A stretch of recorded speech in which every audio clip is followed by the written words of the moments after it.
My dear students, welcome in the second lecture of the second chapter on saying please. I hope you all are on page number 14, last two lines.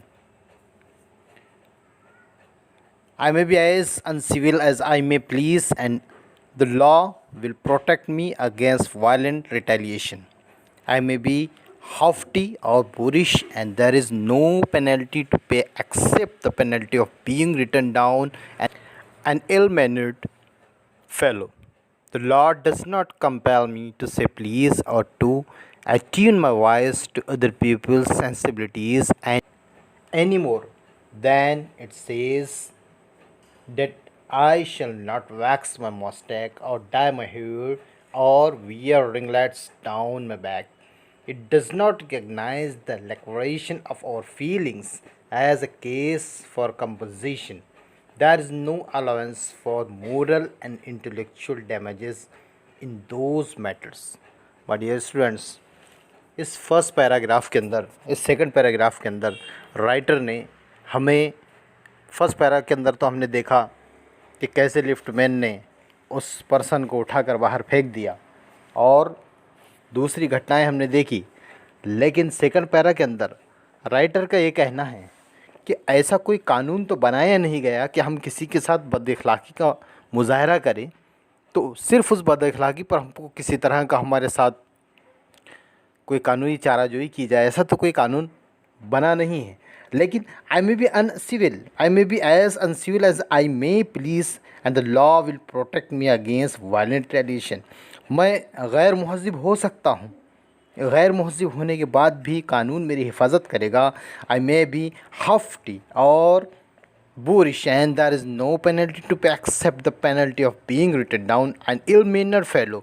मैं boring हो सकता हूँ या फिर मैं बहुत जल्द अपने आप को कुछ बड़ाई ज़ाहिर करने वाला बन सकता हूँ और ऐसा तो कोई कानून मुझ पर पेनल्टी डालेगा नहीं। ज़्यादा से ज़्यादा मुझे ये कहेंगे कि ये बदमिजाज है, इसका मिजाज ठीक नहीं। The law does not compel me to say please or to attune my voice to other people's sensibilities. कानून ये नहीं कहेगा कि आपका जो ट्यून है वो ट्यून आपने बहुत ही अच्छे तरीके से और आपने लोगों के प्रति बहुत ही अच्छे अंदाज से इस्तेमाल करना चाहिए, ऐसा तो कोई कानून नहीं कहेगा। The law does not compel me to say please or to attune my voice to other people's sensibilities। दूसरे लोगों के एहसासात के साथ अच्छी तरह बर्ताव करने के लिए लॉ तो मुझे कुछ कहेगा नहीं। और डाई माई हेयर, मेरे मूँछ पे मैं मोम लगाऊं या नहीं लगाऊं, या मेरे सर के बाल को रंग दूं या नहीं रंग दूं, और wear ringlets down my back, और मेरे बैक पर जो है तो रिंगलेट्स पहनूं या नहीं पहनूं। It does not recognise the declaration of our feeling as a case for compensation. जुर्माने के तौर पर हमारी फीलिंग्स को ये लॉ करता नहीं है, डिक्लेरेशन नहीं करता है, मतलब किसी तरह का चीर फाड़ नहीं करता है, मतलब किसी तरह का मुआखज़ा नहीं करता है। There is no allowance for moral and intellectual damages in these matters. किसी तरह के अखलाकी और शख्सियाती नुकसान इस तरीके से पुर तो नहीं होता है। यानी सेकंड पैरा के अंदर राइटर अल्फ्रेड जॉर्ज गार्डिनर ने हमें यह बताने की कोशिश की है कि किसी भी तरह की बदअखलाक़ी का किसी भी देश के अंदर ऐसा तो कहीं भी नहीं कहा गया है कि आपको इस तरह का कोई जुर्माना होगा या आपको उस तरह का कोई जुर्माना होगा। आप ख़ुद के साथ कैसे रहते हैं, आप किसी को देख के भवें चढ़ाते हैं नफ़रत के मारे या नहीं चढ़ाते हैं, आप लोगों के साथ सलूक कैसे करते हैं, इस पर कोई देश का कानून आपको मुआख़ज़ा नहीं करेगा। इस बात का एहतिसाब और इस बात का चेकआउट आपको ख़ुद को करना पड़ेगा कि आप समाज के लिए कितने हितकारक है और आप समाज के प्रति आपका रवैया कैसे है। आपका लोगों से लेन देन या पैसे का बर्ताव सिर्फ़ यहीं की हद तक आप समाज में नहीं रह रहे।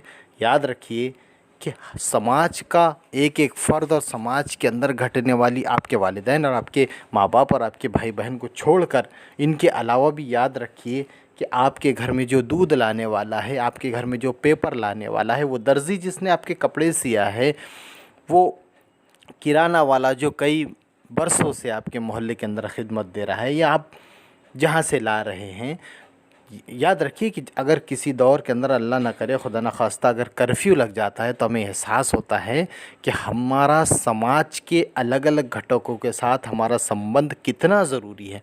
कोरोना पीरियड के अंदर और कर्फ्यू के पीरियड के अंदर हमें एहसास हुआ कि आज़ादी कितनी बड़ी नेमत है। हमें एहसास हुआ कि जो सोर्सेज जैसे स्टीव बस, किराना और बहुत सारी चीज़ें जो आप एटमॉस्फेयर में जो डेली यूज़ के आपको चीज़ें हैं, उनका होना और ना होना, उसका अहमियत आपको पता चली।